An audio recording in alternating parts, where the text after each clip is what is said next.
Hoy empezamos entonces con la primera sección de este taller de preparación del examen final de epistemología, y en esta primera sección nos vamos a ocupar de la preparación para ir a rendir, ¿sí? Entonces, en esta primera sección vamos a responder, o voy a tratar de responder a una serie de preguntas que son: ¿cómo estudiar la materia? ¿Qué hay que saber para el examen? Exactamente cuáles son los elementos que yo tengo que conocer para poder rendir, o bueno, que me van a evaluar en el examen, ¿no es cierto? ¿Qué habilidades necesito para rendir el examen oral? ¿Cómo logro o cómo desarrollo esas habilidades? ¿Cuánto tiempo me tengo que preparar para desarrollarlas? ¿Y qué indicadores tengo de que ya me preparé lo suficiente como para presentarme a rendir? Y finalmente, una pregunta que siempre han hecho los alumnos, que todo el mundo quiere saber si es necesario o no es necesario preparar un tema en particular, saber bien un tema para rendir el examen de epistemología. Así que bueno, a lo largo de esta primera sección vamos a repasar, o voy a responder a todas esas preguntas, y en el video de hoy vamos a empezar respondiendo a las dos primeras, ¿sí? ¿Cómo estudiar la materia y qué hay que saber para el examen? Así que bueno, empecemos con esta primera parte de esta sección.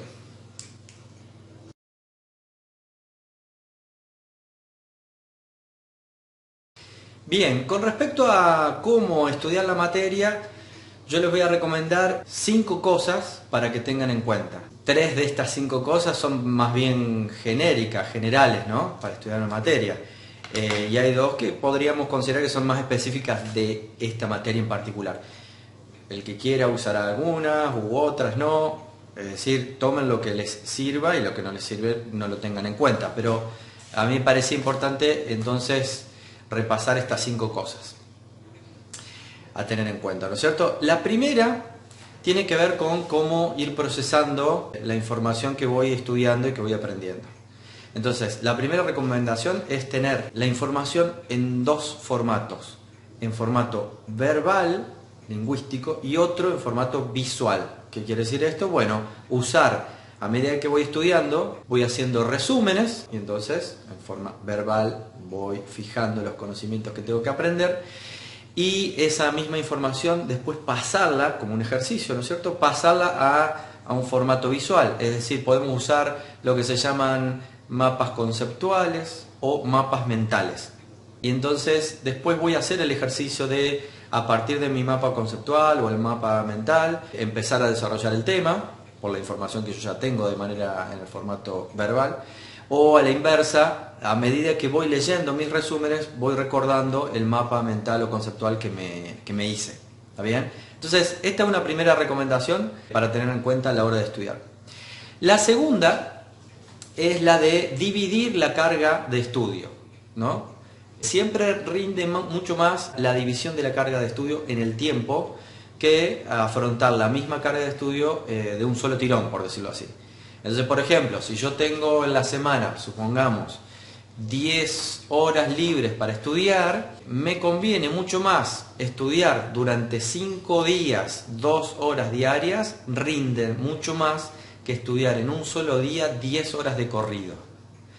Lo mismo vale para la cantidad de horas que yo tenga en el día. Por ejemplo, no sé, si yo tengo muchas horas diarias para estudiar y para prepararme para rendir, en lugar de estar toda esa cantidad de horas todas seguidas estudiando y estudiando y estudiando, rinde más, o sea, es más efectivo intercalar sesiones de estudio con, no sé, pongamos media hora de descanso, 1 hora de descanso y vuelvo. Estudio 2 horas, corto media hora y vuelvo, y así.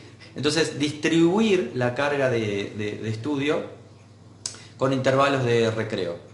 Esa modalidad es mucho más efectiva para fijar los conocimientos que si yo hago todo junto y de golpe. ¿Está bien?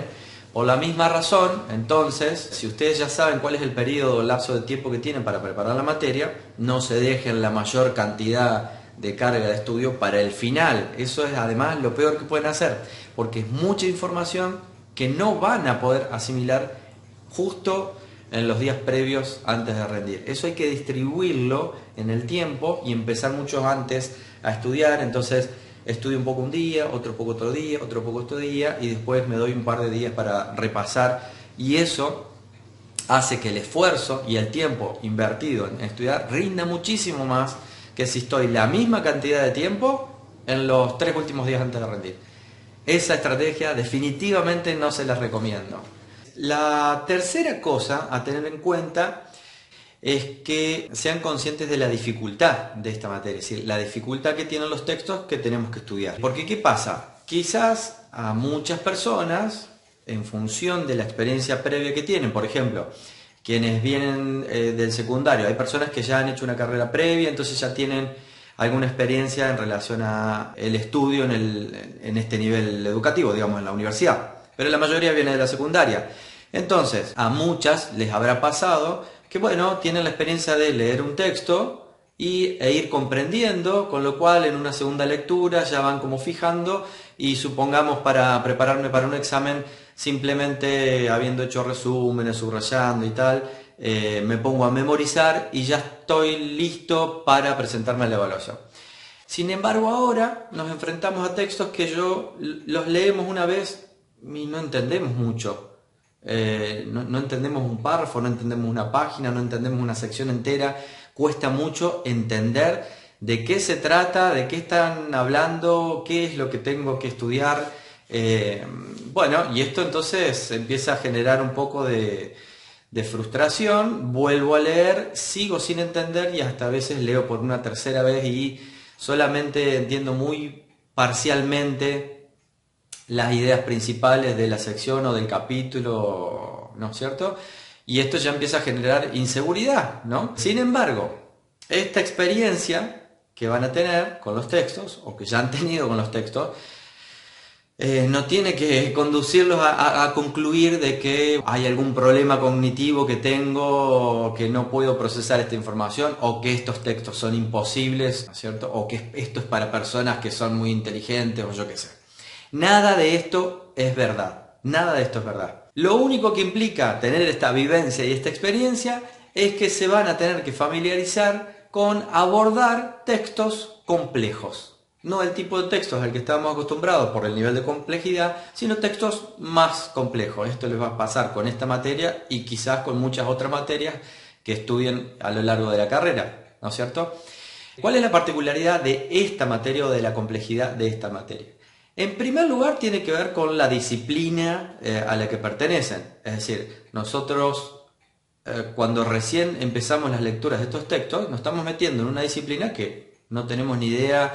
Hay muchas ideas que nunca habíamos escuchado, vocabulario que nunca habíamos visto usar, conceptos que nunca habíamos pensado, temas, perspectivas, formas de decir las cosas.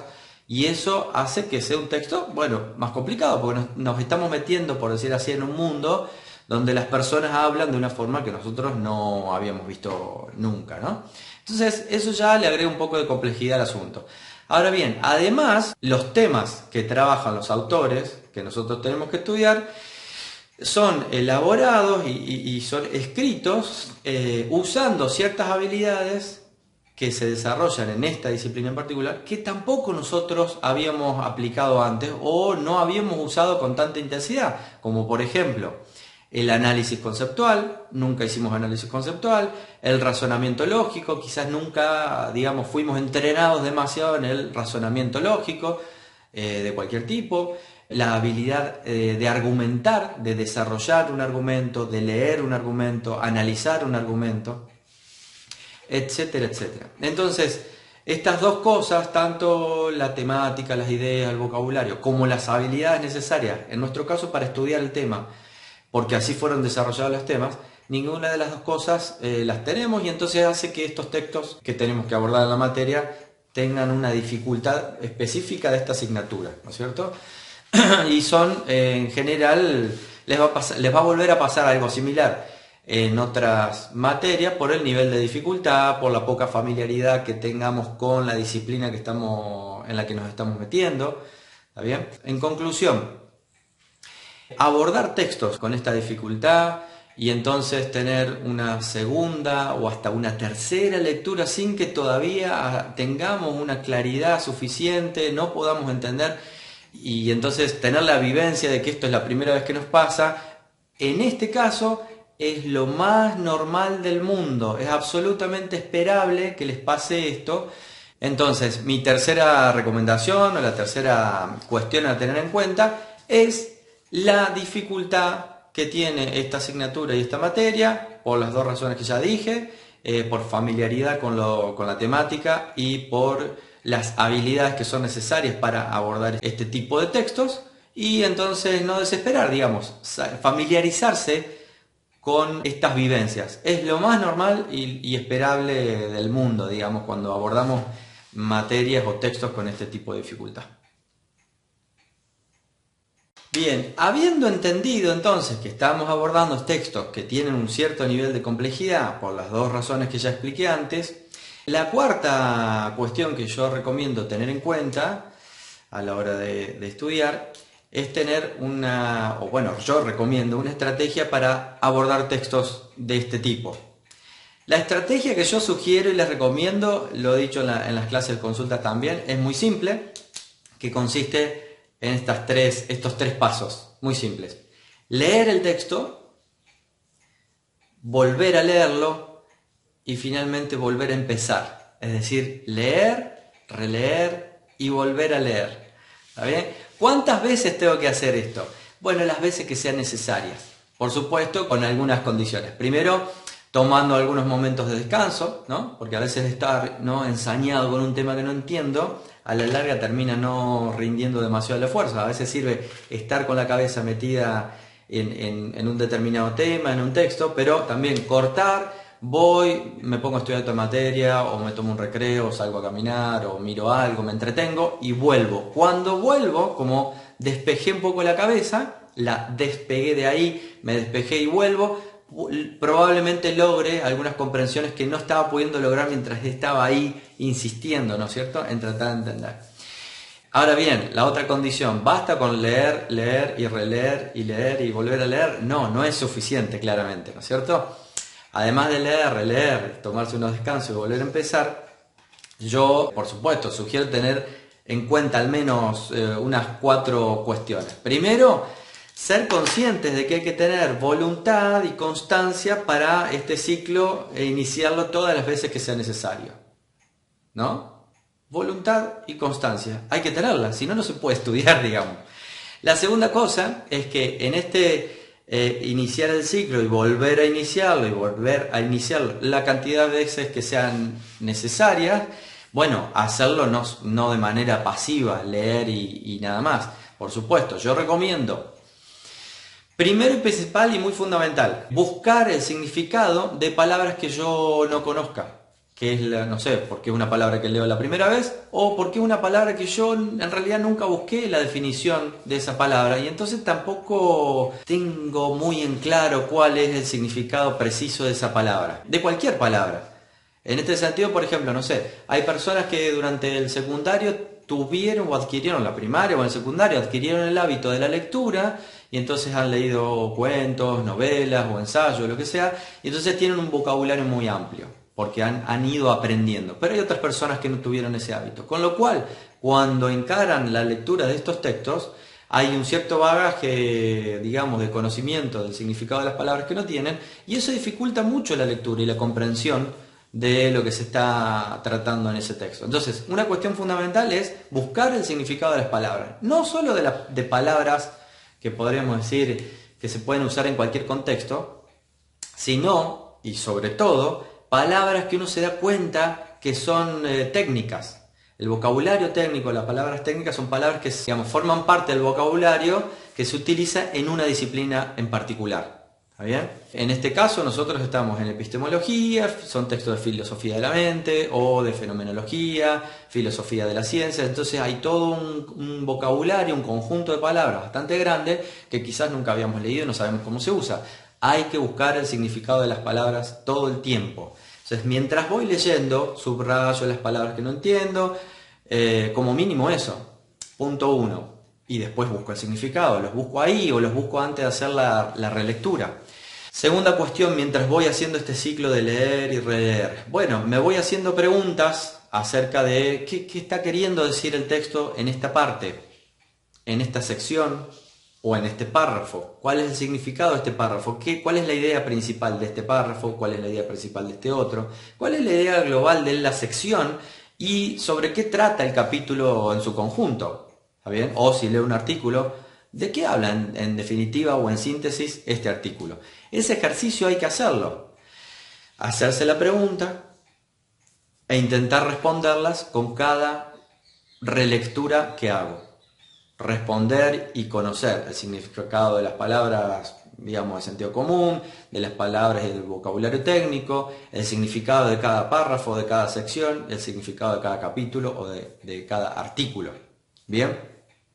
Entonces, en la medida que vamos haciendo y recorriendo ese ciclo de leer, releer y volver a empezar, tomarse un descanso, volver, y me vaya yo haciendo, ¿no? Esta palabra qué significa, busco y anoto el significado. Este párrafo, ¿qué significa? Trato de darle una respuesta.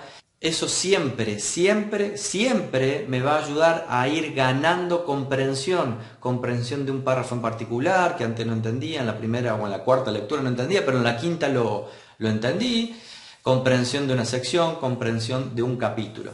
Por otro lado, esto de terminar de leer una sección o un capítulo, el solo hecho de llegar al final me da un punto de vista del texto en su conjunto que quizás me ayude a comprender mejor un párrafo que estaba muy al principio de la sección o del capítulo. ¿Está bien? Y a la vez, en la medida que entienda cuál es la idea de ese párrafo y del que le sigue, logro comprender la idea global de toda la sección o del capítulo. Entonces, por eso es absolutamente necesario hacer este proceso iterativo, digamos, ¿no? de volver a empezar y releer, pero siempre haciéndonos preguntas y buscando responderlas cada vez que vuelvo a empezar, ¿no es cierto? De esa manera les aseguro que siempre, siempre, siempre van a poder lograr una mayor comprensión cada vez que lo vuelven a intentar. Y esto lo digo porque muchas veces, por ejemplo, lo de la búsqueda de palabras, del significado, en los horarios de consulta, muchas alumnas o alumnos por ahí me han hecho preguntas en los cuales dábamos vueltas con explicaciones, la persona no lograba entender y terminábamos descubriendo que no lograba entender el significado, la idea que se estaba discutiendo en un determinado texto, simplemente porque había una o dos palabras que no sabía qué significaban. Con lo cual, yo enunciando el significado de esa palabra se resolvía todo. Es decir, no había una dificultad conceptual ahí que tuviéramos que elucidar o tratar de... Simplemente había que buscar en el diccionario. Y esto es algo que pueden hacer ustedes, cada una de ustedes pues lo puede hacer por sí misma, sin necesidad de ningún profe. No necesitan a nadie para esto. Ni tampoco para hacer esto que les digo, ¿no? De leer, releer, buscar. Eso lo pueden hacer y les va a ir muy bien con esa recomendación que les hago. Les va a ir muy bien. La tercera cuestión que tenemos que tener en cuenta al hacer, ¿no? este ciclo de leer, releer, volver a empezar, haciendo lo que acabo de decir, es por supuesto tener paciencia. Hay que tener paciencia, no solamente hay que tener cierta voluntad y constancia, sino paciencia. Es decir, hay que desarrollar la capacidad de esperar, porque el aprendizaje no es un acto, es un proceso y como todo proceso lleva tiempo. Entonces el aprendizaje se va dando en un proceso a lo largo del tiempo y de manera progresiva. Voy de menos a más haciendo este trabajo. No se va a producir en un momento dado, sino que se va dando de manera progresiva. En este sentido, yo les recomiendo eviten la tentación de lo inmediato, de lo rápido, de lo fácil. Eviten esa tentación y más bien desarrollen la capacidad de tener paciencia para que el proceso se desarrolle.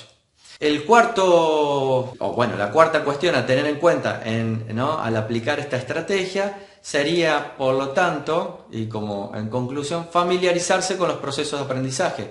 Los procesos de aprendizaje, cuando uno aprende de verdad algo, no porque estoy memorizando, sino porque aprendo, lo más probable es que requiera no solo asimilar cierta información, sino también desarrollar cierta habilidad. Y ambas cosas requieren tiempo, requieren constancia, requieren paciencia, todo lo que dije antes, y requiere por lo tanto cierta tolerancia a frustración y a la confusión inicial, porque al principio siempre las cosas salen bastante mal, un poco mal, y con el tiempo y a medida que voy haciendo este ciclo iterativo de repetir y volver a empezar y buscar y pensar y razonar, es que poco a poco va saliendo un poco mejor, entiendo un poco más, voy ganando claridad y finalmente logro una claridad, una familiaridad con los temas, una sensación, voy adquiriendo una sensación como de seguridad, de saber de qué estoy hablando, dónde estoy parado, cuál es el punto de vista, etcétera, etcétera. Entonces, hay que familiarizarse con los procesos de aprendizaje que son así, requieren tiempo, requieren trabajo y esfuerzo, requieren constancia y, esto es lo que quiero agregar ahora, hay que desarrollar como una especie de tolerancia a la frustración inicial y a la confusión inicial. Al principio es un poco frustrante, es un poco confuso, pero es eso lo más normal y esperable del mundo en un proceso de aprendizaje. Ahora, en la medida en que yo voy pasando una y otra vez por este ciclo de leer y releer, en este caso porque nuestro trabajo es la lectura, si fuera, por ejemplo, no sé, que quiero aprender a tocar el piano, el ciclo sería tocar una y otra vez la misma pieza que no me sale, dejo esa pieza, me voy a otra, practico, hago mis escalas, vuelvo, practico un poco de técnica, vuelvo y me va a salir mejor. Es decir, el proceso de aprendizaje es así y hay que familiarizarse con los procesos de aprendizaje si queremos formarnos, ¿no? Para lo que sea, en este caso, bueno, para ser psicólogo, evidentemente. Así que bueno, si se familiarizan con estas características de este proceso de aprendizaje, les va a resultar más fácil avanzar, porque es lo único que tienen que esperar, un proceso con estas características. Para, bueno, las personas que me han hecho comentarios o en las clases o me han escrito o me han hecho llegar el desánimo que sienten, que se han sentido amargados o que les da por no poder avanzar con la materia o que les da terror pensar en rendir y tal. Nada, solamente decirles, tengan en cuenta estas cuestiones que les acabo de mencionar, más todo lo que voy a decir, por supuesto, pero estas también, y no se desanimen. En la medida que apliquen esta estrategia y tengan en cuenta esto que les acabo de decir, siempre van a estar dando un paso adelante, siempre van a ganar un poquito más de claridad, un poco más de conocimiento, van a ir ganando comprensión y por lo tanto también van a ir ganando seguridad. ¿Está bien? Se van a ir sintiendo más seguras y más capaces de comprender y de hablar acerca de lo que comprendieron. Así que a no desanimarse y siempre para adelante con esto, que siempre van a estar avanzando y dando pasos adelante. Entonces, en relación a la pregunta, para terminar con la pregunta de cómo estudio la materia, la quinta cuestión a tener en cuenta, o la quinta recomendación si quieren, es que hagan sus propios resúmenes y sus propios esquemas conceptuales o esquemas mentales. ¿Está bien? ¿Por qué hago esta recomendación? Porque hacer uno mismo sus propios resúmenes y sus propios esquemas implica no solo ir asimilando el contenido de la materia, ir aprendiendo la información que tengo que aprender, sino que también implica desarrollar ciertas habilidades, ¿no es cierto?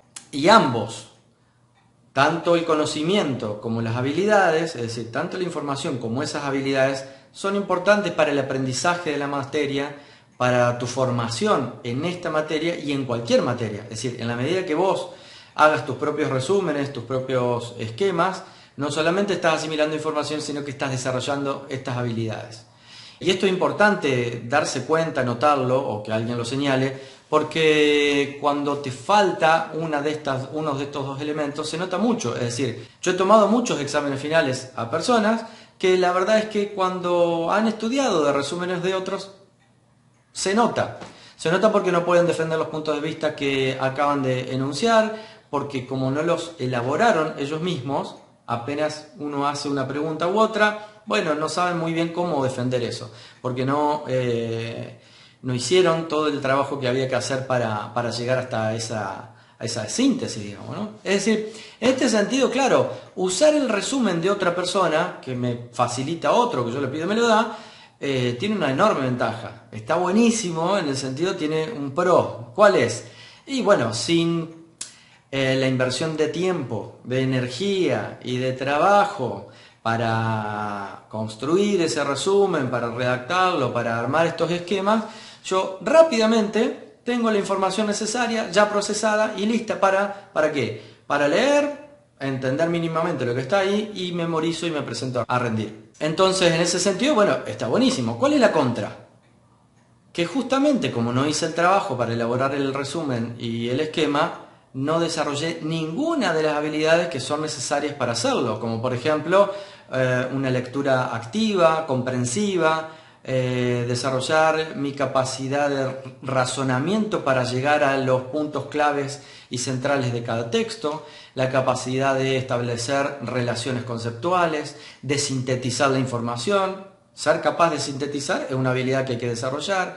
La capacidad de representar esas relaciones o esos conceptos de una manera estructurada, sea tanto a nivel en un formato lingüístico como en un formato más gráfico o visual, lo cual a la vez ayuda a estructurar mi conocimiento acerca de la materia. Y como dije antes, cuando eso falta, lo cierto es que se nota mucho. Entonces, hacer ese trabajo por vos mismo, no que te lo dé otro, sino que hacerlo por vos misma, por vos mismo, contribuye a tu formación, a tu aprendizaje de la materia, y en la medida que reiteres esto con cada una de estas materias, de las materias que curses en la carrera, lógicamente se incrementa enormemente la calidad de tu formación, tus herramientas cognitivas, conceptuales, intelectuales. ¿Por qué les digo esto? ¿Por qué hago esta recomendación? Y quiero que quede claro esta cuestión.